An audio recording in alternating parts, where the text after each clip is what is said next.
Hello friends, welcome back to Anvesha channel. आज हम लोग पढ़ेंगे हिंदी का भौगोलिक विस्तार के अंतर्गत हिंदी की उपभाषाएं एवं उनकी बोलियां। ठीक है, चलिए अब हम लोग पढ़ना स्टार्ट करते हैं।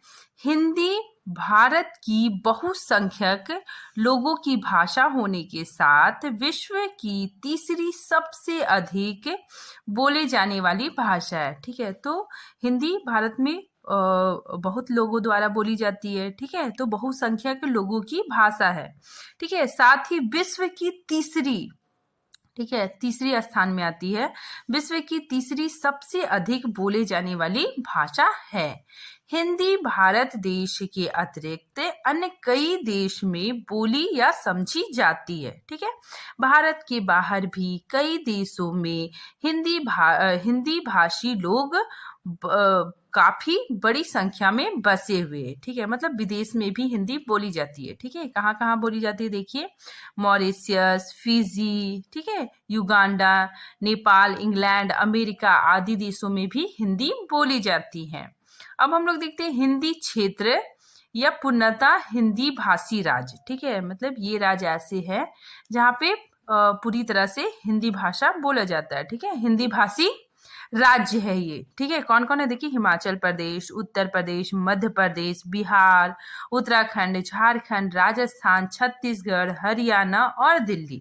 ठीक है, तो इन राज्यों में हिंदी बोली जाती है। ठीक है, ये टोटल 10 राज्य हैं। हिंदी शब्द की उत्पत्ति, ठीक है, हिंदी शब्द की उत्पत्ति कहाँ से होती है उस चीज को हम लोग पढ़ेंगे। देखिए, हिंदी शब्द का संबंध संस्कृत के सिंधु शब्द से माना जाता है। ठीक है, तो हिंदी शब्द का संबंध किससे है? संस्कृत के सिंधु शब्द से माना जाता है। ठीक है, देखिए, सिंधु सिंध नदी को कहते हैं। ठीक है, तो सिंधु किसको कहा जाता था? सिंध नदी को। ठीक है, यह सिंधु शब्द ईरानी, ठीक है, ईरानी जहाँ पे क्या होता है ना कि ईरानी लोग फारसी भाषा बोलते थे। ठीक है, तो ईरानी में फारसी भाषा बोली जाती थी। ठीक है, में जाकर हिंदू हो गई। ठीक है, तो ये जो सिंधु शब्द है वो ईरानी लोग क्या कहने लगे? हिंदू कहने लगे। ठीक है, क्योंकि ईरानी लोग में क्या होता है कि सा के जगह पे वो लोग हा उच्चारण करते थे। ठीक है, इसीलिए सिंधु शब्द को हिंदू कहने लगे। ठीक है, देखिए यहाँ पे भारतीय आर्य भाषा की श ध्वनि, ठीक है, श ध्वनि ईरानी में हा ध्वनि के रूप में उच्चारित होता था। ठीक है, तो ईरानी लोग सा को हा बोलते थे, इसीलिए सिंधु को वे लोग हिंदू कहने लग गए। फिर सरल होने से हिंद शब्द बना। ठीक है, फिर क्या हो गया? सरल हो गया, फिर हिंद शब्द बना, जिसका अर्थ था सिंध नदी के आसपास का प्रदेश। ठीक है, सिंध प्रदेश जो सिंधु नदी के आसपास रहते थे, ठीक है, तो उसे हिंद कहा जाने लगा। ठीक है, बाद में ईरानी भारत के और अधिक भूभाग में परिचित हुए। ठीक है, तो बाद में ईरानी लोग भारत के अन्य क्षेत्रों में गए। ठीक है, और लोगों से परिचित हुए तथा हिंदी शब्द धीरे धीरे पूरे भारत का वाचक हो गया। ठीक है, इसमें ईरानी का एक प्रत्यय जुड़ने से हिंदिक शब्द बन गया। ठीक है, तो ईरानी का एक प्रत्यय जोड़ने से क्या बन गया? हिंदिक बन गया। ठीक है, जिसका अर्थ था हिंदी का। ठीक है, इसी हिंदी से यूनानी में इंडिका तथा अंग्रेजी में इंडिया शब्द बना। ठीक है, और कालांतर में हिंदी शब्द का लोप हो गया। ठीक है, कालांतर में क्या हो गया? हिंदी के शब्द का लोप हो गया तथा हिंदी शब्द शेष रह गया। ठीक है, अब आगे देखिए, हिंदी शब्द का प्राचीनतम प्रयोग। ठीक है, सबसे प्राचीनतम प्रयोग सरफुद्दीन याजी के जफरनामा 1424 ईस्वी में मिलता है। ठीक है, तो सबसे प्राचीनतम प्रयोग किसने किया? सरफुद्दीन याजी के जफरनामा में मिलता है। ठीक है, नेक्स्ट देखिए, 19वीं सदी के प्रारंभ तक हिंदी नाम उर्दू के लिए भी आता था। ठीक है, हातिम, नासिखा, सौदा मीर तथा गालिब आदि ने अपनी भाषा के लिए इस नाम का प्रयोग किया था। ठीक है, नेक्स्ट देखिए, सन 1800 ईस्वी में कोलकाता में फोर्ट विलियम कॉलेज की स्थापना के बाद, ठीक है, स्थापना के बाद अधिकारियों ने हिंदी को हिंदुओं की और उर्दू को मुसलमानों की भाषा कहना अपनी साम्राज्यवादी नीति का अंग समझा। ठीक है, तो अंग्रेज लोग क्या कहते थे कि हिंदी को हिंदुस्तानी हिंदुओं की भाषा और उर्दू को मुसलमानों की भाषा कह के वो लोगों को आपस में फूट डालते थे। तो हिंदी शब्द की उत्पत्ति को थोड़ा ग्राफ के माध्यम से समझ सकते हैं। देखिए, सिंधु, सिंधु शब्द आया, ठीक है, ये संस्कृत से लिया गया सिंधु, ठीक है, और वैदिक संस्कृत से लिया गया, तो फिर धीरे धीरे ये सरल हो गया, फिर सिंध बन गया। ठीक है, सिंध क्या था? नदी का नाम था। ठीक है, ये लौकिक संस्कृत के अंदर में आ गया। फिर क्या हो गया? हिंद या फिर हिंदू बना। ठीक है, ईरानी लोगों के संपर्क में आने से ये सिंध शब्द क्या बन गया? हिंद बन गया या फिर हिंदू बन गया। ठीक है, उसके बाद फिर ईरानियों का इक प्रत्यय लगने से हिंदिक बना। ठीक है, उसके बाद फिर धीरे धीरे ये का लोप हो गया और हिंदी शब्द बन गया। ठीक है, वर्तमान में हिंदी शब्द का प्रयोग निम्नलिखित 3 अर्थों में होता है। ठीक है, पहले देखिए विस्तृत अर्थ में, विस्तृत अर्थ में हिंदी शब्द का प्रयोग क्या होता है? देखिए, विस्तृत अर्थ में हिंदी का आशय है 5 उपभाषाएं एवं 18 बोलियां। ठीक है, विस्तृत अर्थ में यही मीनिंग है कि 5 उपभाषाएं हैं और 18 बोलियां। ठीक है, हिंदी साहित्य के इतिहास में हिंदी शब्द का प्रयोग इसी अर्थ में होता है। ठीक है, नेक्स्ट देखिए भाषा विज्ञान। भाषा विज्ञान में हिंदी शब्द का प्रयोग, हिंदी का अर्थ क्या होता है? पश्चिमी या पूर्वी हिंदी। ठीक है, पश्चिमी हिंदी और पूर्वी हिंदी दोनों मिला के 8 बोलियां होती है। ठीक है, जैसे देखिए ब्रज, कनौजी, खड़ी बोली, बुंदेली, हरियाणवी, अवधी, बघेली और छत्तीसगढ़ी। ठीक है, तो ये भाषा विज्ञान में हिंदी का तात्पर्य पश्चिमी एवं पूर्वी हिंदी से माना जाता है। संकुचित अर्थ में हिंदी का प्रयोग केवल खड़ी बोली से है। ठीक है, तो संकुचित अर्थ में केवल खड़ी बोली से है। अपभ्रंश का क्षेत्रीय रूप, ठीक है, और उससे विकसित होने वाली भाषाएं। ठीक है, अब हम लोग देखते हैं। सबसे पहले देखिए शौरसैनी अपभ्रंश। ठीक है, इसके अंतर्गत किन किन भाषाओं का विकास हुआ? पश्चिमी हिंदी, राजस्थानी, फिर गुजराती। ठीक है, नेक्स्ट है मागधी अपभ्रंश। मागधी अपभ्रंश से बिहारी, बंगला, उड़िया और असमिया भाषा का विकास हुआ। ठीक है, नेक्स्ट देखिए पैसाची अपभ्रंश, इससे पंजाबी और लहंदा। नेक्स्ट ब्राचड़ से सिंधी। ठीक है, महाराष्ट्र से मराठी। ठीक है, मराठी भाषा का विकास हुआ। ठीक है, अर्धमागधी से पूर्वी हिंदी। ठीक है, और खस से पहाड़ी। ठीक है, अब देखिए इसमें कुछ भाषाएं हैं, इसके अंतर्गत कुछ बोलियां विकसित हुई। ठीक है, जैसे देखिए पश्चिमी हिंदी। ठीक है, पश्चिमी हिंदी के अंतर्गत कुछ भाषाओं का विकास हुआ। ठीक है, राजस्थानी हिंदी के अंतर्गत कुछ भाषाओं का विकास हुआ। ठीक है, तो ये उपभाषाएं मानी जाने लगी। ठीक है, और ये जो बंगला, उड़िया, असमिया है, ये मतलब ये भाषाएं अपने तक सीमित रह गई। ठीक है, तो इसमें 5 उपभाषाएं मानी जाती है। ठीक है, अब हम लोग देखते हैं उपभाषाएं एवं बोलियां। ठीक है, देखिए पश्चिमी हिंदी। ठीक है, पश्चिमी हिंदी से कौन कौन बोलियां विकसित हुई? देखिए खड़ी बोली को कौरवी भी बोला जाता है। ठीक है, तो खड़ी बोली, ब्रज भाषा, कनौजी, बुंदेली और हरियाणवी या फिर इसको बांगरू भी बोला जाता है। ठीक है, नेक्स्ट देखिए राजस्थानी हिंदी। ठीक है, तो इस भाषा से भी 4 बोलियां निकल कर आई। ठीक है, देखिए पश्चिमी राजस्थानी, इसे मड़वाड़ी भी बोला जाता है। पूर्वी राजस्थानी को जयपुरी। ठीक है, मेवाती के अंतर्गत उत्तरी राजस्थानी। ठीक है, मालवी के अंतर्गत दक्षिणी राजस्थानी। देखिए पूर्वी हिंदी के अंतर्गत कौन कौन बोलियां निकल के आई? अवधी, बघेली, छत्तीसगढ़ी। ठीक है, पहाड़ी हिंदी के अंतर्गत मध्यवर्तीय पहाड़ी। ठीक है, मध्यवर्तीय पहाड़ी से 2 बोलियां निकल कर आई, गढ़वाली और कुमाऊनी। ठीक है, एक नेपाली भी है। ठीक है, फिर देखिए पश्चिमी पहाड़ी। ठीक है, फिर नेक्स्ट बिहारी हिंदी से मगही, मैथिली और भोजपुरी बोलियों का विकास हुआ। अब हम लोग इसको थोड़ा ग्राफ से समझेंगे। ठीक है, देखिए सौशेरी अपभ्रंश, इनसे 3 भाषाएं विकसित हुई। ठीक है, पश्चिमी हिंदी, गुजराती और राजस्थानी। ठीक है, तो ये गुजराती जो भाषा है ये अपने में सीमित रह गया। ठीक है, लेकिन पश्चिमी हिंदी के अंतर्गत कई बोलियों का विकास हुआ। ठीक है, जैसे खड़ी बोली, कन्नौजी, ब्रजभाषा, हरियाणवी या फिर बांगड़ू। ठीक है, फिर बुंदेली। उसके बाद फिर राजस्थानी हिंदी। राजस्थानी हिंदी के अंतर्गत भी कई बोलियां निकल कर आई, जैसे जयपुरी, मेवाती, मड़वाड़ी और मेवाड़ी। मागधी अपभ्रंश से बिहारी, बंगला, उड़िया, असमिया भाषाओं का विकास हुआ। ठीक है, और बिहारी हिंदी से 3 बोलियां विकसित हुई। ठीक है, भोजपुरी, मैथिली और मगही। ठीक है, नेक्स्ट देखिए अर्धमागधी से पूर्वी हिंदी विकसित हुई। ठीक है, पूर्वी हिंदी के अंतर्गत अवधी, बघेली और छत्तीसगढ़ी है। ठीक है, इसको हम लोग ट्रिक से भी याद कर सकते हैं, जैसे ABC, तो इसको हम लोग A से अवधी, B से बघेली और C से छत्तीसगढ़ी मान सकते हैं। ठीक है, नेक्स्ट देखिए महाराष्ट्रीय अपभ्रंश से मराठी भाषा का विकास हुआ। ठीक है, खस अपभ्रंश से पहाड़ी हिंदी का विकास हुआ। ब्राह्मण अपभ्रंश से सिंधी भाषा का विकास हुआ और पैसाची अपभ्रंश से पंजाबी और लहंदा भाषा का विकास हुआ। ठीक है, फिर देखिए पहाड़ी हिंदी ये क्या हो गया, बहुत ही विकसित हुआ। ठीक है, इसमें 3 बोलियां निकल के आई, गढ़वाली, कुमाऊनी और नेपाली।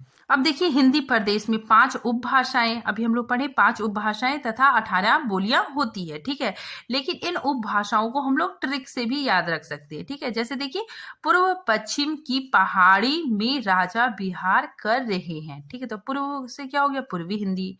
पश्चिम से क्या हो गया, पश्चिमी हिंदी, पहाड़ी हिंदी। ठीक है, राजस्थानी हिंदी, बिहारी हिंदी। ठीक है, इस ट्रिक से भी याद कर सकते हैं। नेक्स्ट नहीं तो आप लोग दूसरे ट्रिक से भी याद कर सकते हैं, जैसे देखिए BRPPP। ठीक है, 3 P हो गया। ठीक है, तो BRPP ट्रिक से भी हम लोग उपभाषाओं का नाम याद रख सकते हैं।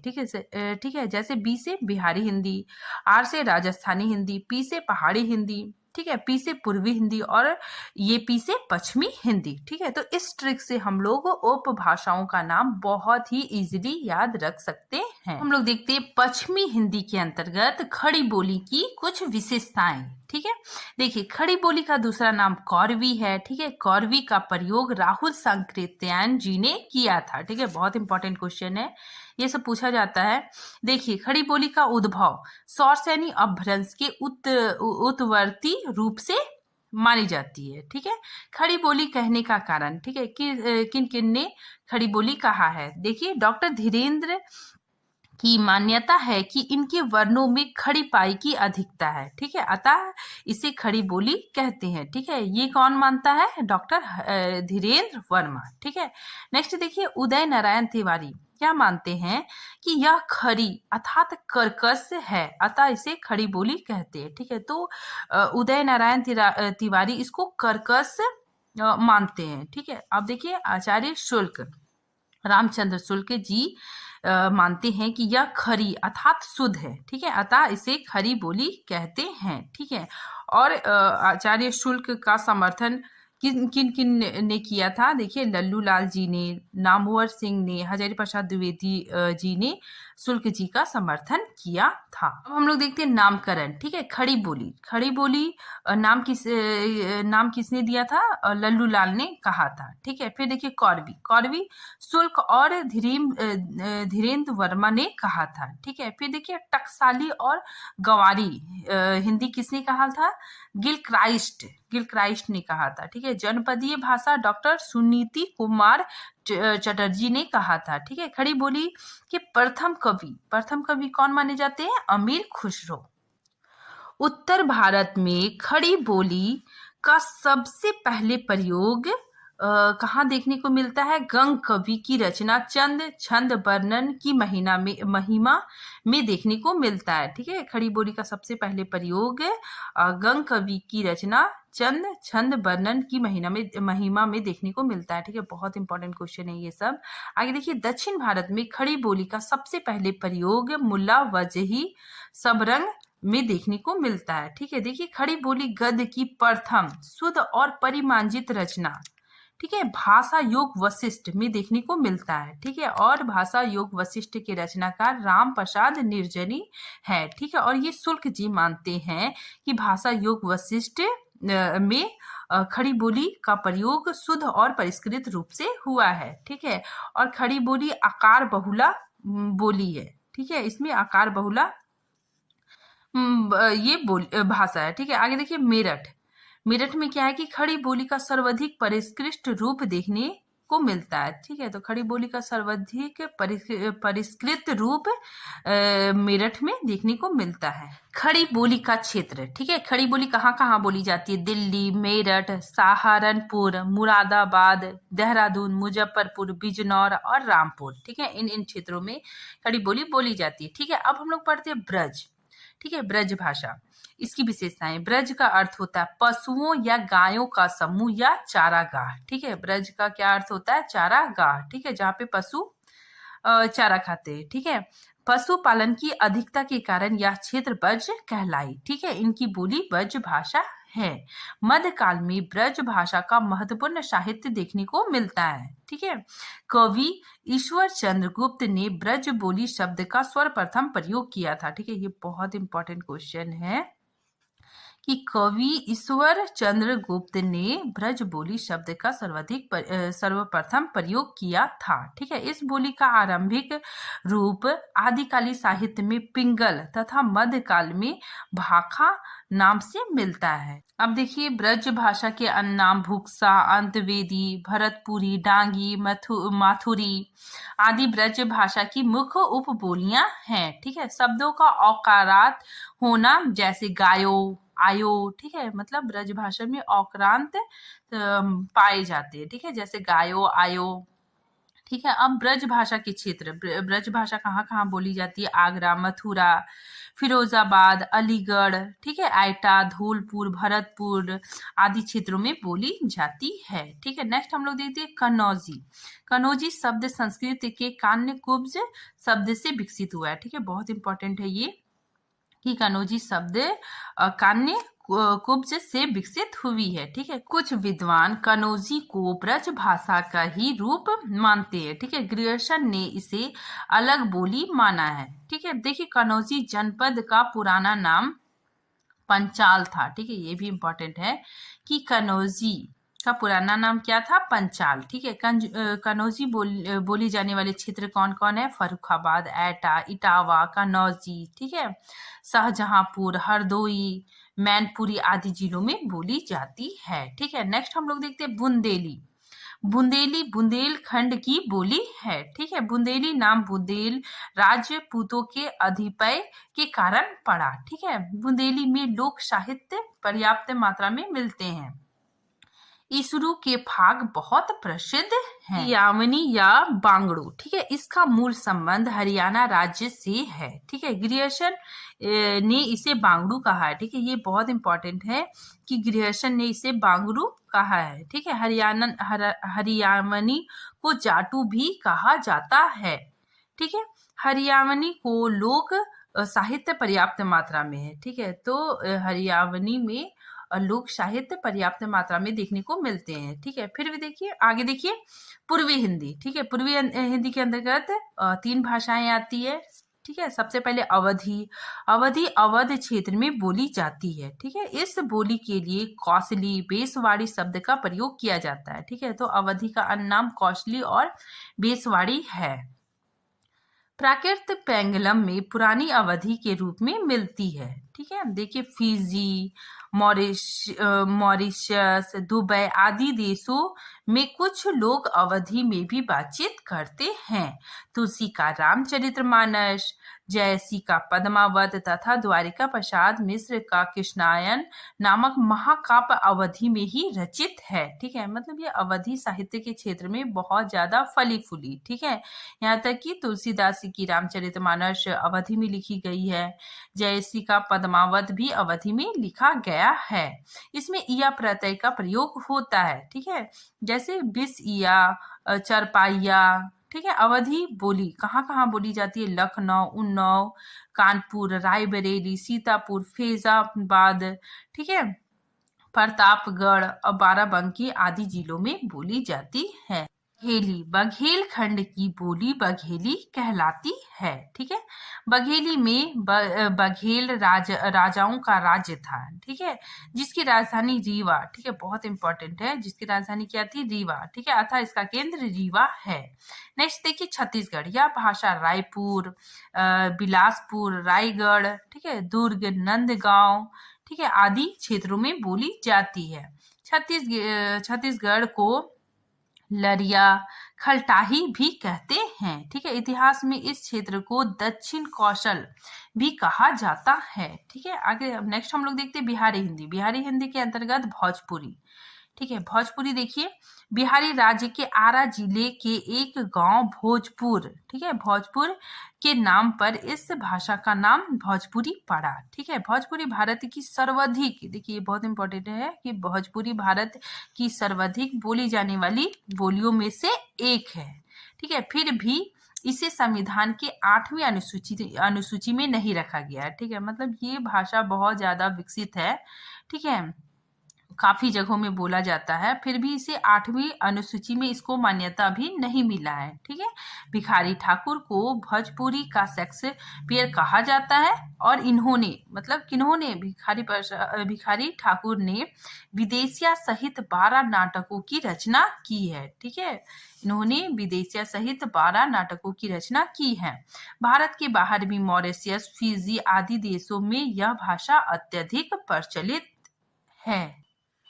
मगही, मगध क्षेत्र की बोली मगही कही जाती है। ठीक है, इसके अंतर्गत गया, पटना, भागलपुर, हजारीबाग आदि क्षेत्र आते हैं। ठीक है, देखिए मगही का अर्थ मगध की भाषा है। ठीक है, मगही शब्द मागधी का विकसित रूप है। ठीक है, नेक्स्ट देखिए मगही में पर्याप्त लोक साहित्य उपलब्ध है। ठीक है, गोपीचंद और लौरिक के लोकगीत प्रसिद्ध हैं। ठीक है, नेक्स्ट अब हम लोग देखते हैं मैथिली। मिथिला प्रदेश में बोले जाने के कारण इसका नाम मैथिली पड़ा। ठीक है, इसका एक अन्य नाम तिरहुतिया भी है। ठीक है, ये बहुत इंपॉर्टेंट है कि मैथिली का एक अन्य नाम क्या है? तिरहुतिया। यह बोली बिहार के चंपारण, मुजफ्फरपुर, ठीक है, मुंगेर, भागलपुर, दरभंगा आदि जिलों में बोली जाती है। साहित्य के क्षेत्र में पर्याप्त समृद्ध है। ठीक है, मैथिली।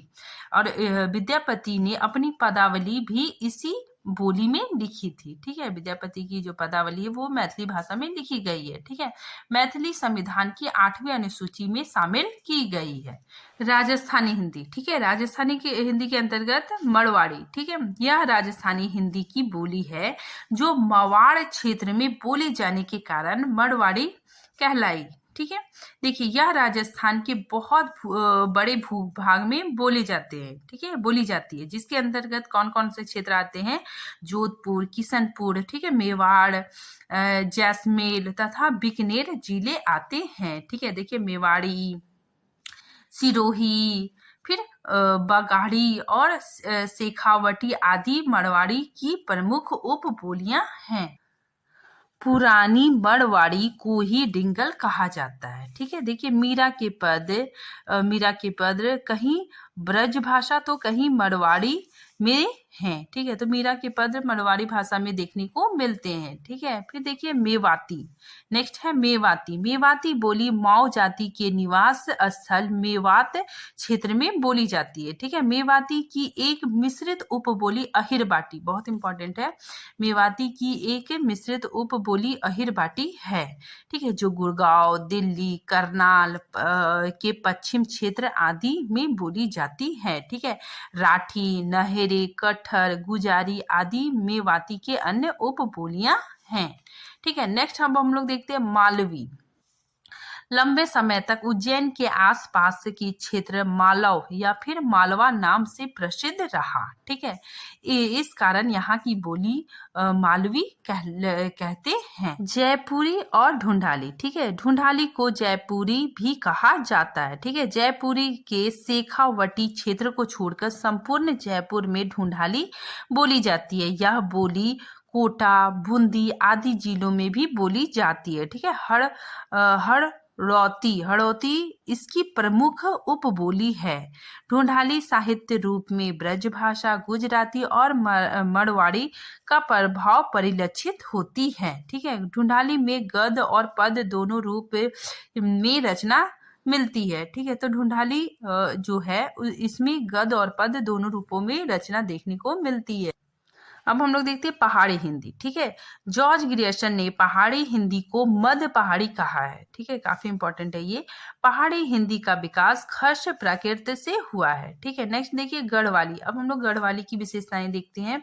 यह पहाड़ी बोली है जो गढ़वाल के क्षेत्र में बोले जाने के कारण गढ़वाली कही गई। ठीक है, उत्तरकाशी, टेहरी, गढ़वाल, बद्रीनाथ, ठीक है, दक्षिणी नैनीताल आदि क्षेत्रों में बोली जाती है। ठीक है, गढ़वाल का लोक साहित्य काफी समृद्ध है।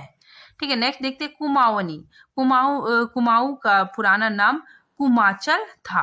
ठीक है, इसके अंतर्गत नैनीताल, पिथौरा गढ़, अल्मोड़ा, ठीक है, आदि जिलों में ये भाषा बोली जाती है। कुमाऊनी को 12 उपभाषाएं हैं जिसमें खस प्रमुख उपबोली है। ठीक है, नेक्स्ट देखिए नेपाली। यह बोली हिमाचल प्रदेश के शिमला, मंडी, चंपा, सिरमौर क्षेत्रों में भी बोली जाती है। ठीक है, आज के लिए ये टॉपिक यहीं पे है।